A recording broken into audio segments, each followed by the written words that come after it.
Hi అండి. Welcome to our channel. మా ఎదురింటి పాప అయితే మెచ్యూర్ అయిందని చెప్పాను కదా మొన్న. వాళ్ళైతే భోజనాలు పెడదాం అనుకుంటున్నారు. సోమవారం అయితే భోజనాలు పెట్టారండి. దానికోసం అయితే కొంత ఫుడ్ అయితే ప్రిపేర్ చేస్తున్నాము.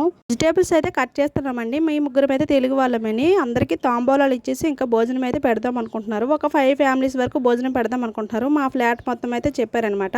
దానికోసం అయితే ఫుడ్ అయితే ప్రిపేర్ చేస్తున్నామండి. ఇంకా బాల్కనీలో అయితే టెంట్ వేస్తున్నారు. దేనికంటారా అయితే కొంత వంట అయితే బయట చేద్దాం అనుకుంటున్నాము. ఇంకా దేవి అయితే కాబోది శనగలున్న ఆలు కర్రీ అయితే వండుతుందండి. చాలా బాగా వండుతుంది. తనైతే కర్రీ అయితే ప్రిపేర్ చేస్తుందండి. తనకైతే అది చెప్పేసాము. సాంబార్ కూడా చేస్తున్నాం. సాంబార్ అయితే ఎదురింటి అక్క చాలా బాగా చేస్తుంది. తనైతే సాంబార్ చేస్తుంది. నేనైతే మాత్రం బిర్యానీ చేద్దాం అనుకుంటున్నాను. వెజిటేబుల్ బిర్యానీ చేద్దాం అనుకున్నాను. బయట టెంట్ వేసాం కదా, వెజిటేబుల్స్ అన్నీ పట్టుకెళ్ళి బయట అయితే గ్యాస్ పెట్టేసామండి. బయట అయితే బిర్యానీ ప్రిపేర్ చేశాను. నెక్స్ట్ అయితే అరటికాయ బజ్జీలు అయితే వేద్దాం అనుకుంటున్నామని బిర్యానీ అయిపోయిన తర్వాత గ్యాస్ ఇంకా పెట్టేసి ఆయిల్ పెట్టేసి బజ్జీలు అయితే వేస్తామండి. అరటికాయ బజ్జీలు వేసేటప్పుడు చాలా గాలి వేస్తుంది అనమాట. గాలి వేసిన వల్ల సగం బజ్జీలు అయితే వేసాము. లాస్ట్లో కొంచెం మిగిలిపోయి తర్వాత వేద్దామని లోనకి పట్టుకెళ్ళిపోయాము. ఈ లోపు అయితే పూరీలు కొన్ని చేసామండి. హిందీ వాళ్ళు భోజనంకి వస్తారు కదా, అందుకని కొన్ని పూరీలు అయితే చేసాము. లోన గ్యాస్ పట్టుకెళ్ళి ఇప్పుడు చేసాము. Okay friends, bye bye. Like, share, subscribe.